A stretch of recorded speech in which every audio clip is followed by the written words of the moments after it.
ਵਾਹਿਗੁਰੂ ਜੀ ਕਾ ਖਾਲਸਾ ਸ੍ਰੀ ਵਾਹਿਗੁਰੂ ਜੀ ਕੀ ਫਤਿਹ। ਜਨਮ ਸਾਖੀ ਬਾਬਾ ਸ਼੍ਰੀ ਚੰਦ ਜੀ ਮਹਾਰਾਜ। ਬਾਬਾ ਸ਼੍ਰੀ ਚੰਦ ਜੀ ਮਹਾਰਾਜ ਬਿੰਦਰਾਵਨ ਗਏ। ਸ਼੍ਰੀ ਚੰਦ ਜੀ ਮਹਾਰਾਜ ਦੇ ਮੁਖਾਰਬਿੰਦ ਤੋਂ ਉਪਦੇਸ਼ ਸਰਵਣ ਕਰਕੇ ਸਭ ਜਗਿਆਸੂ ਆਪਣਾ ਜਨਮ ਸਫਲ ਸਮਝਦੇ ਸੀ। ਜਦ ਕਥਾ ਦਾ ਸਮਾਂ ਹੋਇਆ ਤਾਂ ਭਗਤ ਜਮਨਾ ਦਾਸ ਨੇ ਉੱਠ ਕੇ ਬੇਨਤੀ ਕੀਤੀ ਕਿ ਮਹਾਰਾਜ, ਆਪ ਸ਼੍ਰੀ ਕ੍ਰਿਸ਼ਨ ਜੀ ਦਾ ਉਹ ਪ੍ਰਸੰਗ ਸੁਣਾਓ ਜੋ ਗੋਵਰਧਨ ਪਰਬਤ ਨੂੰ ਇੱਕ ਉਂਗਲੀ ਉੱਤੇ ਚੁੱਕ ਕੇ ਬ੍ਰਿਜ ਵਾਸੀਆਂ ਦੀ ਰੱਖਿਆ ਕੀਤੀ ਅਤੇ ਇੰਦਰ ਦਾ ਅਭਿਮਾਨ ਤੋੜਿਆ। ਸੇਵਕ ਦੀ ਬੇਨਤੀ ਸੁਣ ਕੇ ਜਗਤ ਗੁਰੂ ਜੀ ਨੇ ਕਿਹਾ ਕਿ ਆਪ ਜੀ ਨੇ ਭਲੀ ਕਥਾ ਸਰਵਣ ਕਰਨ ਦੀ ਇੱਛਾ ਪ੍ਰਗਟ ਕੀਤੀ ਹੈ, ਜਿਸ ਨੂੰ ਅਸੀਂ ਅੱਜ ਵਰਣਨ ਕਰਾਂਗੇ। ਜਿਵੇਂ ਸ਼੍ਰੀ ਕ੍ਰਿਸ਼ਨ ਜੀ ਨੇ ਇੰਦਰ ਦਾ ਅਭਿਮਾਨ ਤੋੜਿਆ ਸੀ, ਉਹ ਕਥਾ ਸੁਣੋ। ਸਾਰੇ ਬਿਰਜ ਵਾਸੀ ਹਰ ਸਾਲ ਕੱਤਕਵਦੀ ਚੌਦਸ ਨੂੰ ਹੱਥ ਜੋੜ ਕੇ ਧੂਪ ਦੀਪ ਕੇਸਰ ਚੰਦਨ ਆਦਿ ਸਮੱਗਰੀ ਇਕੱਠੀ ਕਰਕੇ ਅਤੇ ਬਹੁਤ ਤਰ੍ਹਾਂ ਦੇ ਪਕਵਾਨ ਬਣਾ ਕੇ ਇੰਦਰ ਦੀ ਪੂਜਾ ਕਰਿਆ ਕਰਦੇ ਸਨ। ਇਹ ਰੀਤੀ ਗਵਾਲਿਆਂ ਦੀ ਕੁੱਲ ਵਿਖੇ ਪਹਿਲਾਂ ਤੋਂ ਹੀ ਚੱਲੀ ਆਉਂਦੀ ਸੀ। ਸਾਲ ਪਿੱਛੋਂ ਜਦ ਇਹ ਦਿਨ ਆਇਆ ਤਾਂ ਨੰਦ ਜੀ ਨੇ ਬਹੁਤ ਸਾਰੇ ਪਕਵਾਨ ਬਣਾਏ। ਇਸੀ ਤਰ੍ਹਾਂ ਇਹ ਭੋਜਨ ਬਿਰਜ ਵਾਸੀਆਂ ਦੇ ਘਰ ਘਰ ਤਿਆਰ ਹੋ ਰਹੇ ਸਨ। ਤਾਂ ਰਾਧਿਕਾ ਰਮਨ ਜੀ ਨੇ ਮਾਤਾ ਤੋਂ ਪੁੱਛਿਆ ਕਿ ਅੱਜ ਇਤਨੀ ਮਠਿਆਈ ਬਣਾ ਰਹੇ ਹੋ, ਕੋਈ ਪੂਜਨ ਕਰਨਾ ਹੈ, ਮੈਨੂੰ ਸਾਰੀ ਗੱਲ ਸਮਝਾਓ। ਮਾਤਾ ਨੇ ਕਿਹਾ, ਪੁੱਤਰ ਤੁਸੀਂ ਆਪਣੇ ਪਿਤਾ ਜੀ ਤੋਂ ਜਾ ਕੇ ਪੁੱਛ ਲਵੋ। ਇਹ ਬਚਨ ਮਾਤਾ ਜੀ ਤੋਂ ਸੁਣ ਕੇ ਭਗਵਾਨ ਨੰਦ ਜੀ ਦੇ ਪਾਸ ਆਏ ਅਤੇ ਕਿਹਾ, ਪਿਤਾ ਜੀ, ਅੱਜ ਕਿਸ ਦੇਵਤਾ ਦੀ ਪੂਜਾ ਕਰਨੀ ਹੈ ਜੋ ਘਰ ਘਰ ਵਿੱਚ ਪਕਵਾਨ ਪੱਕ ਰਹੇ ਹਨ ਅਤੇ ਬੜੀ ਧੂਮ ਧਾਮ ਪ੍ਰਤੀਤ ਹੁੰਦੀ ਹੈ। ਪਿਤਾ ਜੀ ਬੋਲੇ, ਹੇ ਪੁੱਤਰ, ਇਹ ਭੇਦ ਤੂਨੇ ਅੱਜ ਤੱਕ ਨਹੀਂ ਜਾਣਿਆ ਹੈ। ਬੱਦਲਾਂ ਦੇ ਮਾਲਕ, ਦੇਵਤਿਆਂ ਦੇ ਰਾਜੇ ਇੰਦਰ ਦਾ ਪੂਜਨ ਦਾ ਦਿਨ ਹੈ, ਜਿਸ ਦੀ ਪੂਜਾ ਕਰਕੇ ਰਿੱਧ ਸਿੱਧ ਪ੍ਰਾਪਤ ਹੁੰਦੀ ਹੈ ਅਤੇ ਅੰਨ ਜਲ ਘਾਸ ਆਦਿ ਇੰਦਰ ਦੀ ਕਿਰਪਾ ਕਰਕੇ ਹੀ ਹੁੰਦਾ ਹੈ। ਫਲ ਪੁਸ਼ਪ ਬਾਗ ਆਦਿ ਇਹਨਾਂ ਦੀ ਕਿਰਪਾ ਕਰਕੇ ਪ੍ਰਫੁੱਲਤ ਹਨ, ਜਿਨ੍ਹਾਂ ਦੇ ਆਸਰੇ ਹਜ਼ਾਰਾਂ ਜੀਵਾਂ ਦੀ ਕਲਿਆਣ ਹੁੰਦੀ ਹੈ। ਇਹ ਇੰਦਰ ਦੇਵਤਾ ਦੀ ਪੂਜਾ ਸਾਡੀ ਮੁੱਢ ਕਦੀਮ ਤੋਂ ਚਲੀ ਆਉਂਦੀ ਹੈ, ਇਹ ਕੋਈ ਅੱਜ ਦੀ ਨਹੀਂ ਹੈ। ਇਹ ਬਾਤ ਸੁਣ ਕੇ ਭਗਵਾਨ ਬੋਲੇ, ਹੇ ਪਿਤਾ ਜੀ, ਸਾਡੇ ਵੱਡਿਆਂ ਨੇ ਜਾਣੇ ਅਣਜਾਣੇ ਇੰਦਰ ਦੀ ਪੂਜਾ ਕੀਤੀ ਹੈ। ਹੁਣ ਤੁਸੀਂ ਜਾਣ ਬੁੱਝ ਕੇ ਧਰਮ ਦਾ ਰਸਤਾ ਛੱਡ ਕੇ ਅਧਰਮ ਦਾ ਰਾਹ ਕਿਉਂ ਧਾਰਨ ਕਰਦੇ ਹੋ? ਇੰਦਰ ਦੀ ਪੂਜਾ ਨਾਲ ਕੁਛ ਨਹੀਂ ਹੁੰਦਾ ਹੈ, ਕਿਉਂਕਿ ਇੰਦਰ ਮੁਕਤ ਭੁਗਤ ਦਾ ਰਾਜਾ ਨਹੀਂ ਹੈ। ਇੰਦਰ ਤੋਂ ਕਿਸਨੇ ਰਿੱਧ ਸਿੱਧ ਪਾਈ ਹੈ?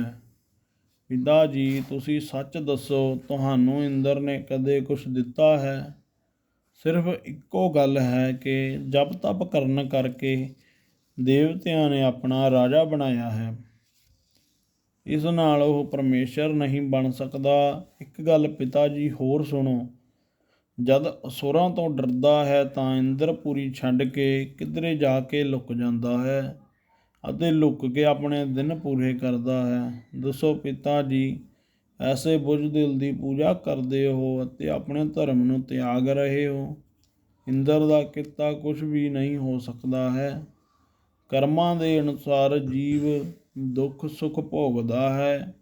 8 ਮਹੀਨੇ ਸੂਰਜ ਆਪਣੀ ਕਿਰਨਾਂ ਨਾਲ ਜਲ ਖਿੱਚਦਾ ਹੈ ਅਤੇ ਉਹੀ 4 ਮਹੀਨੇ ਵਰਖਾ ਦੀ ਰੁੱਤ ਸਮੇਂ ਦਿੰਦਾ ਹੈ। ਇਸੀ ਕਰਕੇ ਪ੍ਰਿਥਵੀ ਉੱਪਰ ਅੰਨ ਆਦਿ ਹੁੰਦੇ ਹਨ। ਬ੍ਰਹਮਾ ਨੇ 4 ਵਰਨ ਬਣਾਏ ਹਨ, ਬ੍ਰਾਹਮਣ, ਖੱਤਰੀ, ਸੂਦ, ਵੈਸ਼। ਇਹਨਾਂ ਦੇ ਪਿੱਛੇ ਵੀ ਇੱਕ ਵਰਨ ਲਾ ਦਿੱਤਾ।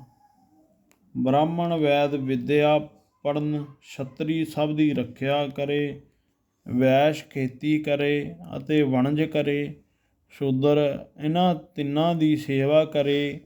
ਆਪ ਇੰਦਰ ਦੀ ਪੂਜਾ ਛੱਡ ਦਿਓ ਅਤੇ ਬਨ ਪਰਬਤ ਦੀ ਪੂਜਾ ਕਰੋ, ਕਿਉਂਕਿ ਅਸੀਂ ਬਨਵਾਸੀ ਹਾਂ।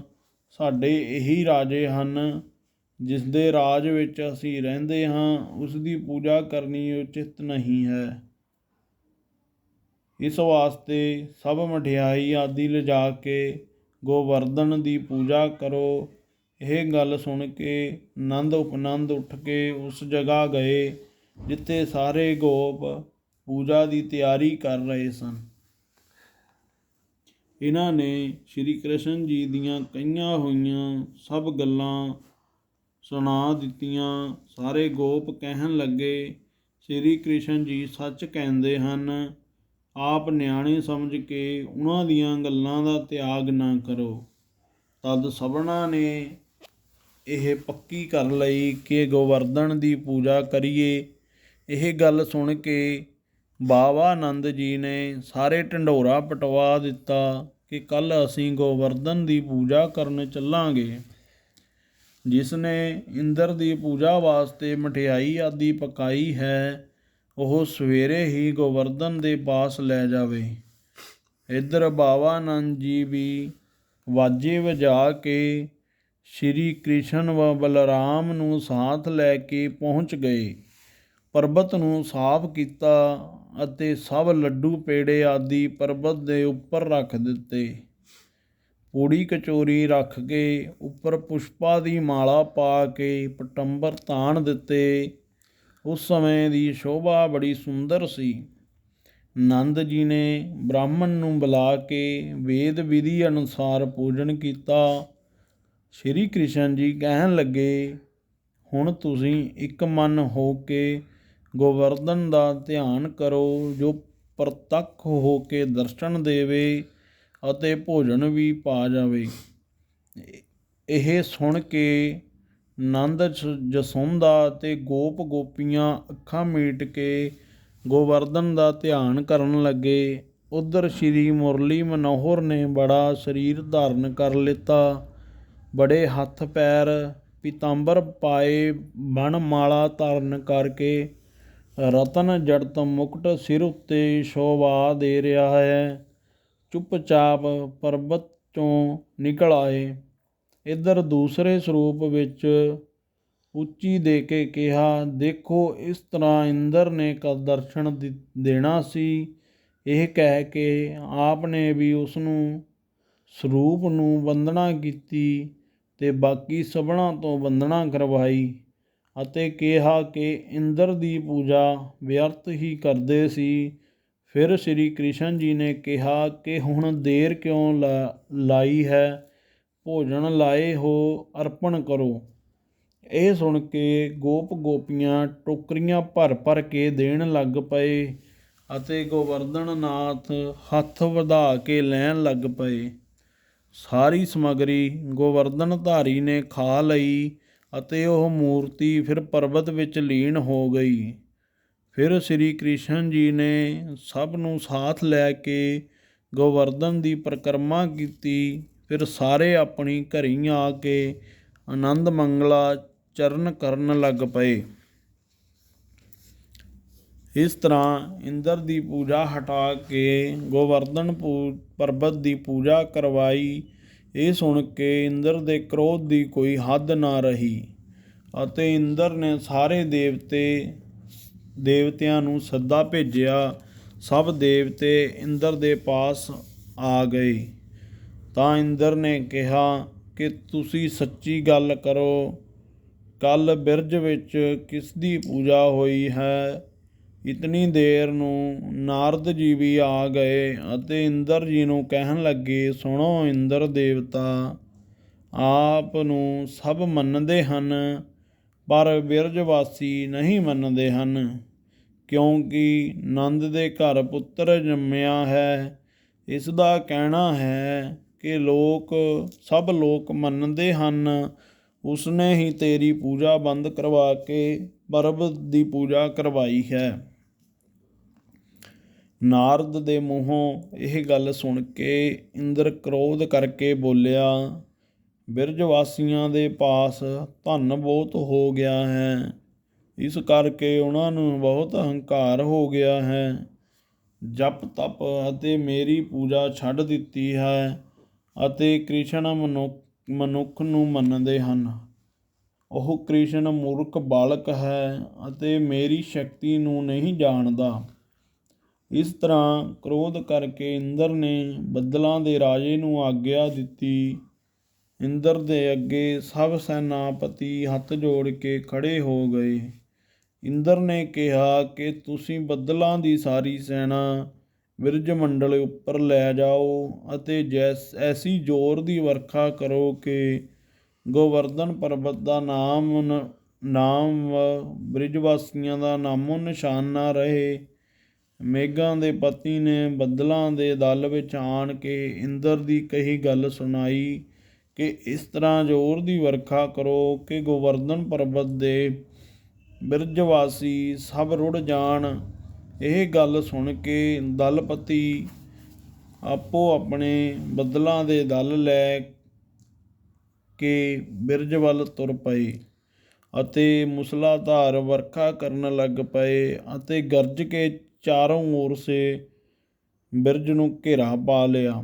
ਜਦ ਇਸ ਤਰ੍ਹਾਂ ਬੇਅੰਤ ਵਰਖਾ ਹੋਣ ਲੱਗੀ ਤਾਂ ਨੰਦ ਜਸ਼ੋਦਾ ਗਵਾਲੇ ਸਮੇਤ ਭੈ ਕਰਕੇ ਥਰ-ਥਰ ਕੰਬਣ ਲੱਗ ਪਏ ਅਤੇ ਸ਼੍ਰੀ ਕ੍ਰਿਸ਼ਨ ਜੀ ਦੇ ਪਾਸ ਆਏ ਕਿ ਹੇ ਕ੍ਰਿਸ਼ਨ ਜੀ, ਇਸ ਮਹਾਂ ਪ੍ਰਲਯ ਦੇ ਪਾਣੀ ਤੋਂ ਕਿਵੇਂ ਬਚਾਂਗੇ?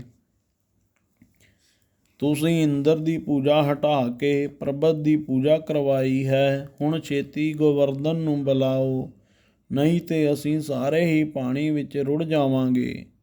ਇਹ ਗੱਲ ਸੁਣ ਕੇ ਸ੍ਰੀ ਕ੍ਰਿਸ਼ਨ ਜੀ ਬੋਲੇ, ਤੁਸੀਂ ਘਬਰਾਓ ਨਾ, ਚਿੰਤਾ ਨਾ ਕਰੋ, ਪਰਬਤ ਛੇਤੀ ਹੀ ਤੁਹਾਡੀ ਰਕਸ਼ਾ ਕਰੇਗਾ। ਇਹ ਕਹਿ ਕੇ ਗੋਵਰਧਨ ਪਰਬਤ ਨੂੰ ਆਪਣੇ ਤੇਜ ਦੀ ਅਗਨੀ ਤਪਾ ਕੇ ਖੱਬੇ ਹੱਥ ਦੀ ਚਿੰਚੀ ਉਂਗਲੀ ਉੱਪਰ ਉਠਾ ਲਿਆ। ਤਦ ਸਭ ਬ੍ਰਿਜਵਾਸੀ ਆਪੋ ਆਪਣੀਆਂ ਗਊਆਂ ਬੈਲ ਲੈ ਕੇ ਪਰਬਤ ਦੇ ਥੱਲੇ ਆ ਗਏ ਅਤੇ ਸ਼੍ਰੀ ਕ੍ਰਿਸ਼ਨ ਜੀ ਨੂੰ ਵੇਖ ਕੇ ਸਭ ਹੈਰਾਨ ਹੋ ਗਏ ਅਤੇ ਕਹਿਣ ਲੱਗੇ, ਇਹ ਅਵਤਾਰ ਹੈ। ਦੇਖੋ, ਚਿੰਚੀ ਉੱਪਰ ਪਰਬਤ ਕਿਵੇਂ ਠਹਿਰ ਸਕਦਾ ਹੈ। ਉੱਧਰ ਬੱਦਲ ਕਿਤਨਾ ਵੀ ਮੀਂਹ ਵਰਸਾਉਂਦੇ ਸਨ, ਸਭ ਪਰਬਤ ਕਰ ਲੈਂਦਾ ਸੀ। ਬੱਦਲ ਸਾਰਾ ਜ਼ੋਰ ਲਗਾ ਕੇ ਥੱਕ ਗਏ। ਜਦ ਇੰਦਰ ਨੂੰ ਪਤਾ ਲੱਗਾ ਤਾਂ ਉਹ ਵੀ ਕ੍ਰੋਧ ਕਰਕੇ ਆ ਗਿਆ ਅਤੇ ਪ੍ਰਲਯ ਸਮਾਨ ਵਰਖਾ ਕਰਦਾ ਰਿਹਾ। ਇਸੀ ਤਰ੍ਹਾਂ 7 ਦਿਨ 7 ਰਾਤਾਂ ਵਰਖਾ ਹੁੰਦੀ ਰਹੀ, ਪਰ ਬਿਰਜ ਵਾਸੀਆਂ ਉੱਤੇ ਭਗਵਾਨ ਦੀ ਕਿਰਪਾ ਨਾਲ ਇੱਕ ਬੂੰਦ ਵੀ ਨਾ ਡਿੱਗੀ। ਸਭ ਬੱਦਲ ਪਾਣੀ ਤੋਂ ਖਾਲੀ ਹੋ ਗਏ। ਤਦ ਬੱਦਲਾਂ ਨੇ ਇੰਦਰ ਅੱਗੇ ਹੱਥ ਜੋੜ ਕੇ ਕਿਹਾ, ਜਿਤਨਾ ਜਲ ਪ੍ਰਲਯ ਦਾ ਸਾਡੇ ਪਾਸ ਸੀ, ਸਭ ਵਰਖਾ ਰਾਹੀਂ ਸਿੱਟ ਚੁੱਕੇ ਹਾਂ। ਇਹ ਸੁਣ ਕੇ ਇੰਦਰ ਨੇ ਆਪਣੇ ਗਿਆਨ ਧਿਆਨ ਨਾਲ ਵਿਚਾਰ ਕੀਤੀ ਤਾਂ ਮਾਲੂਮ ਹੋਇਆ ਕਿ ਸ਼੍ਰੀ ਕ੍ਰਿਸ਼ਨ ਜੀ ਆਦਿ ਪੁਰਖ ਦੇ ਅਵਤਾਰ ਹਨ, ਨਹੀਂ ਤੇ ਕਿਸੇ ਪੁਰਸ਼ ਵਿੱਚ ਇਤਨੀ ਸ਼ਕਤੀ ਨਹੀਂ ਹੋ ਸਕਦੀ ਹੈ ਜੋ ਕਿ ਉਂਗਲ ਉੱਤੇ ਪਰਬਤ ਨੂੰ ਚੁੱਕ ਸਕੇ। ਇਸ ਤਰ੍ਹਾਂ ਸੋਚਾਂ ਵਿੱਚ ਡੁੱਬਾ ਹੋਇਆ ਇੰਦਰ ਆਪਣੇ ਅਸਥਾਨ ਪਰ ਗਿਆ। ਬੱਦਲ ਜਦ ਹਟ ਗਏ, ਪ੍ਰਕਾਸ਼ ਹੋ ਗਿਆ ਤਾਂ ਸਭ ਬਿਰਜ ਵਾਸੀਆਂ ਨੇ ਪ੍ਰਸੰਨ ਹੋ ਕੇ ਭਗਵਾਨ ਨੂੰ ਕਿਹਾ ਕਿ ਹੁਣ ਤੁਸੀਂ ਪਰਬਤ ਨੂੰ ਭੁੰਜੇ ਰੱਖ ਦਿਓ। ਆਪ ਜੀ ਦਾ ਹੱਥ ਥੱਕ ਗਿਆ ਹੋਵੇਗਾ। ਇਹ ਸੁਣ ਕੇ ਭਗਵਾਨ ਨੇ ਪਰਬਤ ਉਂਗਲੀ ਤੋਂ ਉਤਾਰ ਦਿੱਤਾ। ਤਦ ਸਭੀ ਗੋਪ ਪ੍ਰਸੰਨ ਹੋ ਗਏ ਅਤੇ ਕਹਿਣ ਲੱਗੇ, ਸ਼੍ਰੀ ਕ੍ਰਿਸ਼ਨ ਜੀ ਆਪ ਹੀ ਪਰਮਾਤਮਾ ਦਾ ਅਵਤਾਰ ਹਨ। ਉੱਧਰ ਨੰਦ ਤੇ ਜਸ਼ੋਦਾ ਵਾਰ-ਵਾਰ ਬਾਹਾਂ ਘੁੱਟਦੇ ਹਨ ਕਿ ਆਪ ਦੀ ਪੂਜਾ ਹੱਕ ਗਈ ਹੋਵੇਗੀ। ਇਸ ਤਰ੍ਹਾਂ ਆਨੰਦ ਨੇ ਕਿਹਾ ਕਿ ਮੇਰਾ ਪੁੱਤਰ ਨਹੀਂ ਹੈ, ਇਹ ਤਾਂ ਪਰਨੀ ਪੂਰਨ ਪਰਮਾਤਮਾ ਦੇ ਸਾਖਿਆਤ ਅਵਤਾਰ ਹਨ, ਜਿਸਨੂੰ ਵੇਦ ਵਾਰ-ਵਾਰ ਉਚਾਰਦੇ ਹਨ। ਸਵੇਰਾ ਹੁੰਦਿਆਂ ਹੀ ਸ਼੍ਰੀ ਕ੍ਰਿਸ਼ਨ ਜੀ ਬਲਰਾਮ ਸਭ ਗਊਆਂ ਸਹਿਤ ਅਤੇ ਗਵਾਲ ਬਾਲੋ ਸੰਯੁਕਤ ਬੰਸਰੀ ਵਜਾਉਂਦੇ ਹੋਏ ਬਨ ਵੱਲ ਚਲੇ ਗਏ। ਉੱਧਰ ਰਾਜਾ ਇੰਦਰ ਸਭ ਦੇਵਤਿਆਂ ਨੂੰ ਕਾਮਧੇਨ ਗਊ ਨੂੰ ਸਾਥ ਲੈ ਕੇ ਐਰਾਵਤ ਹਾਥੀ ਉੱਪਰ ਚੜ੍ਹ ਕੇ ਸੁਰਗ ਕੋ ਲੋਕ ਤੋਂ ਚੱਲ ਕੇ ਬਿੰਦਰਾਵਨ ਵਿੱਚ ਸ਼੍ਰੀ ਕ੍ਰਿਸ਼ਨ ਜੀ ਦਾ ਰਸਤਾ ਰੋਕ ਕੇ ਖੜ੍ਹ ਗਿਆ।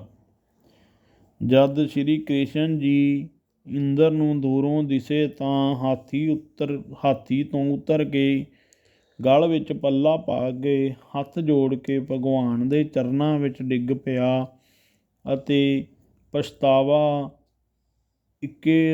ਪਛਤਾਵ ਕੇ ਰੋਣ ਲੱਗ ਪਿਆ ਤੇ ਕਹਿਣ ਲੱਗਾ ਕਿ ਪ੍ਰਾਣਨਾਥ, ਮੇਰੇ ਉੱਪਰ ਦਇਆ ਕਰੋ, ਮੈਂ ਮੂਰਖ ਹਾਂ। ਆਪ ਦੇ ਅੱਗੇ ਗਰਵ ਕੀਤਾ। ਰਾਜਸ ਤਾਮਸ ਦੋਵੇਂ ਹੀ ਗੁਣ ਮੇਰੇ ਵਿੱਚ ਵੱਧ ਗਏ ਹਨ। ਧਨ ਦੇ ਮਦ ਵਿੱਚ ਆਪ ਦੇ ਭੇਦ ਨੂੰ ਨਹੀਂ ਜਾਣ ਸਕਿਆ। ਤੁਸੀਂ ਈਸ਼ਵਰ ਸਰਬ ਵਿਆਪਕ ਹੋ, ਤੁਹਾਤੋਂ ਵੱਖਰਾ ਹੋਰ ਕੌਣ ਪਰਮੇਸ਼ਰ ਹੋ ਸਕਦਾ ਹੈ। ਵੇਦ ਆਪ ਦਾ ਜਸ ਹਰ ਵੇਲੇ ਕਰਦੇ ਹਨ। ਜਦ ਵੀ ਪ੍ਰਿਥਵੀ ਉੱਤੇ ਪਾਪਾਂ ਦਾ ਬੋਝ ਵੱਧ ਜਾਂਦਾ ਹੈ ਤਾਂ ਆਪ ਅਵਤਾਰ ਧਾਰ ਕੇ ਪ੍ਰਿਥਵੀ ਉੱਤੇ ਪਾਪੀਆਂ ਨੂੰ ਮਾਰ ਕੇ ਧਰਤੀ ਦਾ ਭਾਰ ਹਲਕਾ ਕਰਦੇ ਹੋ।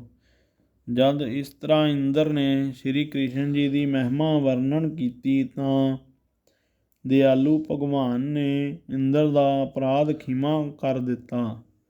ਤਦ ਇੰਦਰ ਨੇ ਵੇਦ ਵਿਧੀ ਅਨੁਸਾਰ ਸ਼੍ਰੀ ਕ੍ਰਿਸ਼ਨ ਜੀ ਦਾ ਪੂਜਨ ਕੀਤਾ ਅਤੇ ਗੋਬਿੰਦ ਨਾਮ ਧਰ ਕੇ ਚਰਨਾ ਮਿੱਤਰ ਪਾਨ ਕੀਤਾ ਅਤੇ ਪਰਿਕਰਮਾ ਕੀਤੀ।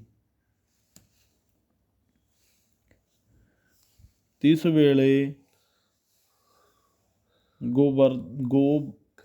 ਗੰਧਰਵ ਭਾਂਤ ਦੇ ਵਾਜੇ ਵਜਾ ਕੇ ਭਗਵਾਨ ਦਾ ਜਸ ਵਰਣਨ ਕਰਨ ਲੱਗੇ ਅਤੇ ਦੇਵਤੇ ਆਪਣੇ ਆਪਣੇ ਵਿਮਾਨਾਂ ਉੱਤੇ ਚੜ੍ਹ ਕੇ ਫੁੱਲਾਂ ਦੀ ਵਰਖਾ ਕਰਨ ਲੱਗੇ। ਉਸ ਸਮੇਂ ਇਤਨਾ ਉਤਸ਼ਾਹ ਹੋਇਆ ਜਿਵੇਂ ਸ਼੍ਰੀ ਕ੍ਰਿਸ਼ਨ ਜੀ ਦਾ ਅੱਜ ਹੀ ਜਨਮ ਹੋਇਆ ਹੈ।